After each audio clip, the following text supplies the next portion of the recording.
만성적으로 재발과 호전을 반복하는 포도막염의 경우 회복이 어려운 손상을 유발을 할 수가 있기 때문에 적절한 치료가 매우 중요하겠습니다.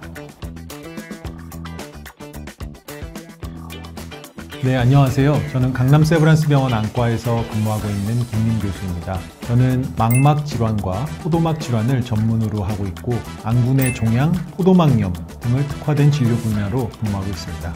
저는 오늘 포도막염에 대해서 간단히 말씀을 드리고자 합니다.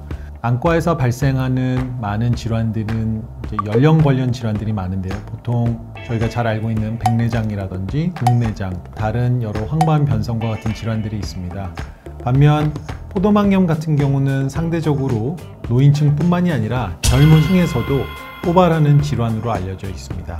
그래서 일반적으로 포도막염의 경우에 있어서는 상대적으로 그 심각성을 인지하지 못하고 지내고 계신 경우들이 종종 있습니다. 포도막염을 단순 충혈이라든지 안구 건조증 등으로 생각하고 방치했을 경우에 아주 심한 경우에 있어서는 시력 손실을 유발하고 실명에 이를 수도 있는 질환이 포도막염이 되겠습니다.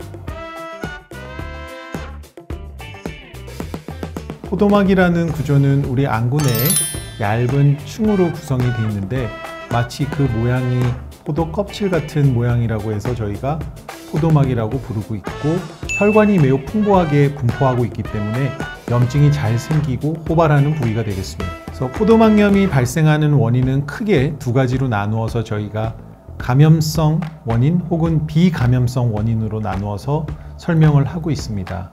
감염이라고 하는 것은 우리 신체 내로 들어올 수 있는 여러 가지 바이러스라든지 박테리아 등에 의해서 염증이 생기는 감염성 포도막염이 있겠고요. 비감염성 포도막염을 유발하는 흔한 원인들 중에서는 전신 자가 면역 질환 등이 있겠습니다. 포도막염이 있을 때 나타날 수 있는 증상은 매우 다양합니다. 사실 증상만 가지고 현재 눈에 발생한 것이 포도막염인지 혹은 다른 안과적 질환인지 구분하기가 쉽지는 않은데요. 결정적으로 제일 많이 호소하는 증상은 눈의 충혈과 눈부심, 시력 저하 등이 되겠습니다. 하지만 중요한 것은 우리가 증상만 가지고는 정확한 진단을 알 수가 없기 때문에 이러한 증상들이 있을 때는 반드시 안과 전문의 진료를 보는 것이 중요하겠습니다. 치료적인 측면에 있어서는 결국 감염과 비감염성 포도막염은 치료가 매우 다릅니다. 감염성 포도막염의 경우에 있어서는 감염원을 먼저 규명을 하고 감염원에 맞는 항생제, 항바이러스제 혹은 항진균제 등의 약제들을 사용을 하여서 치료를 하게 됩니다. 비감염성 포도막염의 경우에 있어서는 염증을 억제하는 여러 가지 약물들을 사용을 하게 됩니다. 저희가 포도막염을 치료하는 데 있어서 단순히 원인에 의해서만 구분을 하는 게 아니라 그 심한 정도와 발생하는 부위에 따라서 사용하는 그 약물들이 다양하게 바뀌게 됩니다.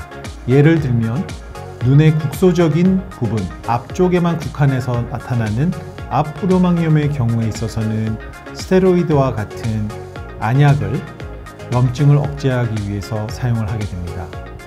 반면 염증이 매우 심해서 중간 혹은 뒤 포도막까지 퍼져 있는 형태 혹은 전체 포도막염 같은 경우에 있어서는 스테로이드와 같은 안약만으로는 그 효과가 불충분하기 때문에 먹는 경구용 스테로이드제와 같은 치료제를 같이 복용을 하게 됩니다.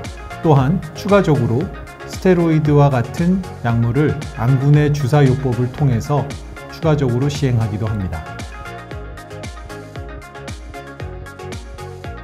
포도막염의 치료가 어려운 이유 중 하나는 재발을 반복한다는 것입니다. 따라서 급성기에 치료를 통해서 염증이 많이 호전되었더라도 반드시 의사의 지시를 따라서 약물을 한 번에 끊지 않고 서서히 줄여나가는 것이 매우 중요하다고 할 수가 있습니다. 초기에 염증이 호전되고 있는데 약물을 너무 급격하게 줄인다든지 본인의 판단하에 좋아졌다고 생각을 해서 약을 끊게 되는 경우에 있어서는 다시 염증이 재발할 수 있고 이것은 치료를 더욱더 어렵게 만들 수 있습니다. 포도막염이 어려운 이유가 치료뿐만이 아니라 진단 자체도 매우 어려운 경우들이 많습니다. 감염에 의해서 발생한 염증인지 모르고 망막 포도막 질환이나 혹은 비감염성 포도막염으로 생각을 하고 오히려 필요한 항생제나 이런 것들을 사용하지 않고 균으로 인한 염증의 악화를 조장할 수 있는 스테로이드와 같은 약물들을 장기간 사용해서 오히려 악화돼서 오는 경우들이 있을 수가 있습니다. 그래서 최근에 제가 치료했던 환자 중에서도 30대 환자분이셨는데 눈 수술을 받고 난 후 반복적으로 발생한 염증이 진균에 의해서 발생한 만성적으로 재발하는 염증이었습니다. 그래서 이런 경우에 있어서는 항진균제를 사용을 하여서 치료를 했어야 하는데 적절한 치료를 받지 못해서 염증이 매우 심해져서 결국은 실명의 위험에 이르렀던 환자가 기억이 납니다. 그래서 이분의 경우에 있어서는 염증이 너무 심하고 약물로는 더 이상 조절이 되지 않을 정도로 안구 내에 고름이 꽉 차 있는 상태였습니다. 그래서 저희가 여러 차례 수술을 통해서 눈 속에 보여있던 그 염증성 물질들을 모두 잘 성공적으로 제거한 후에 적절한 항진균제 등의 약물을 사용을 해서 결국은 시력을 잘 회복할 수 있었던 그런 환자분이 계셨습니다.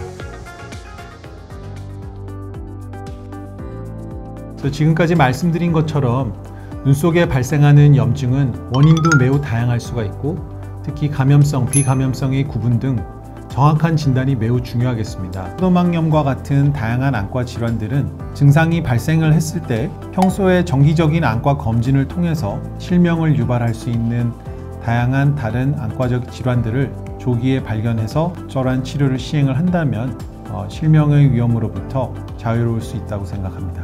따라서 내시경과 같은 내과적인 검진뿐만이 아니라 다양한 안과 질환을 조기에 발견해서 정기적인 안과 검진을 시행을 받으시고 관심을 가져주시기를 부탁드립니다. 감사합니다.